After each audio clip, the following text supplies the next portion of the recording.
Welcome to my channel. ఈ వీడియోలో AP ప్రభుత్వ పెన్షనర్లకు జరిగిన అతి ఘోరమైన తీవ్ర అన్యాయం ఇదే అండి. సో, దీనికి సంబంధించిన పూర్తి తాజా సమాచారం అయితే వీడియోలో తెలుసుకుందాము. వీడియోని అయితే ఎక్కడ గాని స్కిప్ చేయకుండా ఎండ్ వరకు చూసేయండి. అప్పుడే ఇన్ఫర్మేషన్ పూర్తిగా అర్థమవుతుంది.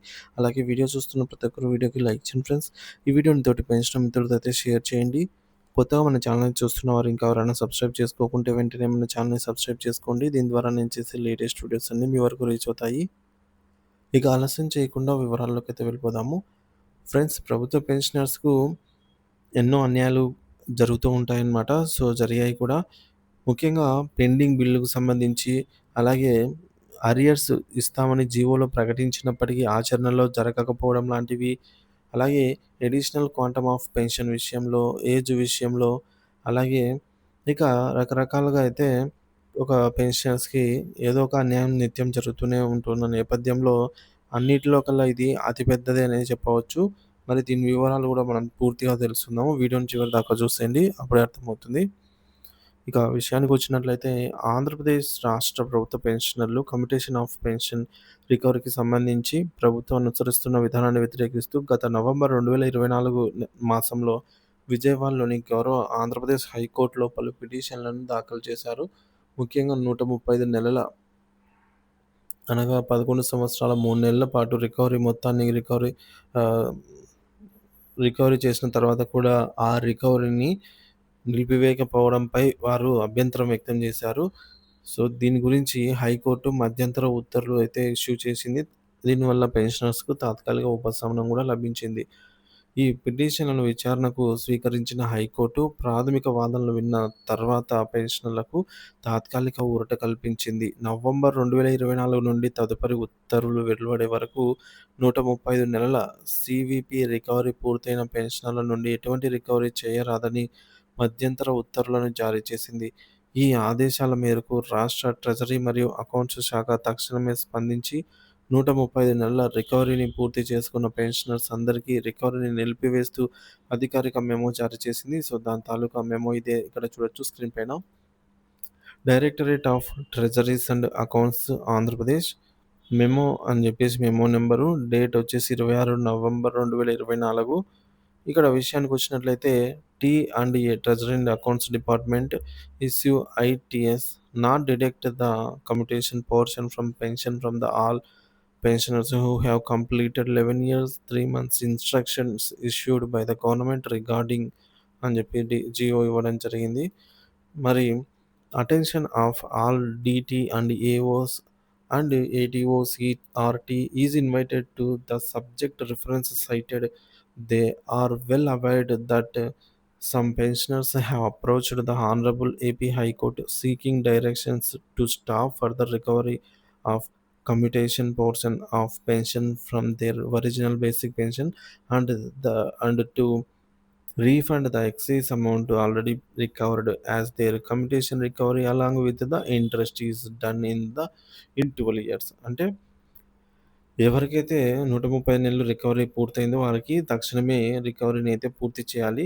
130 నెలల కంటే ఎవరైతే ఎక్కువగా రికవరీ చేసుకున్నారంటే 135 నెలల నుంచి 180 నెలల మధ్య ఎవరైతే ఉంటారో వారికి ఈ రికవరీ చేసి ఎక్కువ కాలం ఏదైతే రికవరీ చేసిన అమౌంట్ ఉందో దాన్ని రీఫండ్ చేయాలి. Refund the excess amount already recovered and along with the interest. So, దానికి ఇంట్రెస్ట్‌తో కలిపి ఇవ్వాల్సిన అవసరం ఉందని జెప్పేసి ప్రభుత్వమే ఉత్తర్వులు మెమో జారీ చేసిందనమాట. సో, దీన్ని ఇవ్వడం అంటారు. తర్వాత ఏం జరిగిందో చూద్దాము.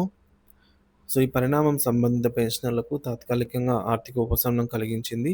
తుది తీర్పుపై ఆశలు పెట్టుకున్న పెన్షనర్స్ సో, అనుకూలంగా వచ్చాయి కదా! తుది తీర్పు కూడా మనకు మధ్యంతర ఉత్తర్వులు వచ్చాయి అనుకూలంగా.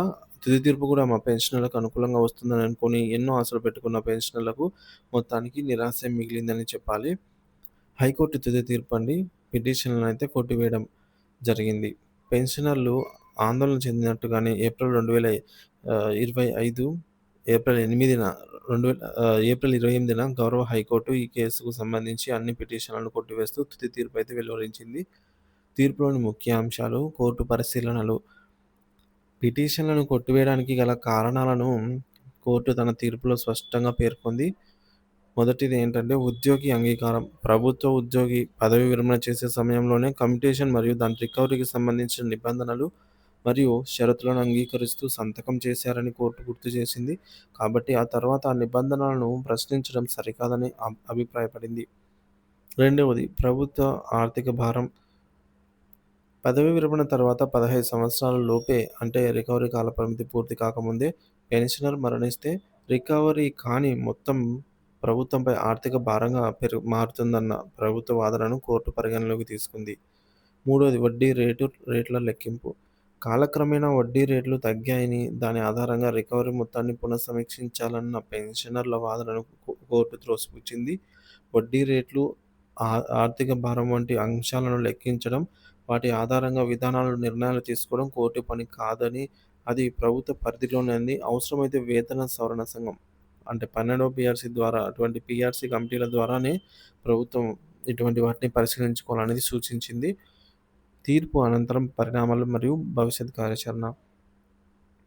హైకోర్టు తీర్పుతో పెన్షనర్లలో నిరాశ నెలకొంది. అయితే కొన్ని ముఖ్యమైన ప్రశ్నలు తలెత్తుతున్నాయి. రికవరీ పునఃప్రారంభం అవుతుందా? అంటే మధ్యంతర ఉత్తర్వుల కారణంగా ఏదైతే రికవరీ ఆగిపోయిన వారికి ఇప్పుడు రికవరీ పునఃప్రారంభం అయితే అయ్యింది. మళ్ళీ యథావిధిగా రికవరీ చేస్తున్నారు.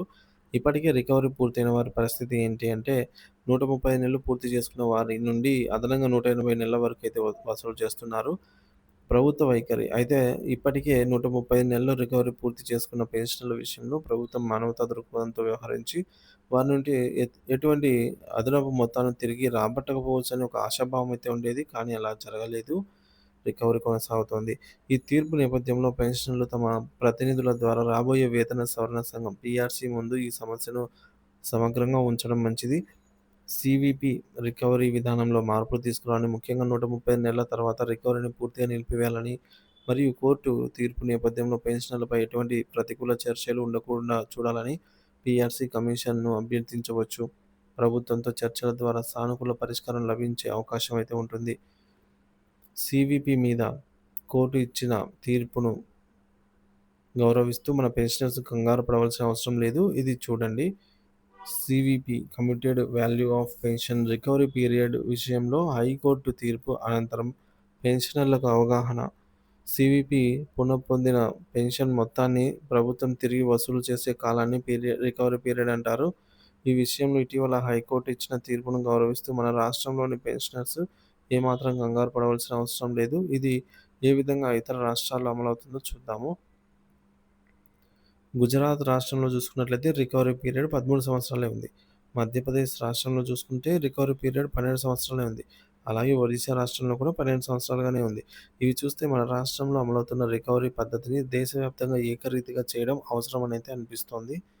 సో, ఇందుకోసం AISPF all India state pensioners federation ద్వారా కేంద్ర ప్రభుత్వం ఏర్పాటు చేయబోయే తదుపరి సీపీసీ సెంట్రల్ పే కమిషన్ వద్ద ప్రత్యేకంగా ఈ అంశాన్ని ఉంచాలనైతే నిర్ణయించాం.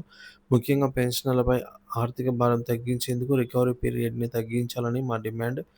అలాగే ఇది ఒక్క మాటలకే పరిమితం కాకుండా ప్రధానమంత్రి గారికి పంపిన రిప్రజెంటేషన్‌లో ఈ అంశాన్ని స్పష్టంగా పొందుపరిచాం. ఆలస్యమైనా సరే ఈ న్యాయం మనకు లభించాల్సిందే. ఈ విషయంలో ఐక్యంగా ప్రయత్నిస్తే తప్పకుండా సానుకూల పరిణామం చోటు చేసుకుంటుందని మనం నమ్మాలి. ముఖ్య సూచన: ఈ అంశంపై కేంద్ర ప్రభుత్వం సీపీసీ వద్ద మార్పు చేయాలంటే పెన్షనర్ల సంఘాల ఐక్యత, సహకారం, నిరంతర ఒత్తిడి చాలా అవసరం. అందుకే ప్రతి పెన్షనర్ ఈ విషయాన్ని అర్థం చేసుకొని సంఘాలను బలోపేతం చేయాల్సిన అవసరం ఎంతైనా ఉంది ఫ్రెండ్స్.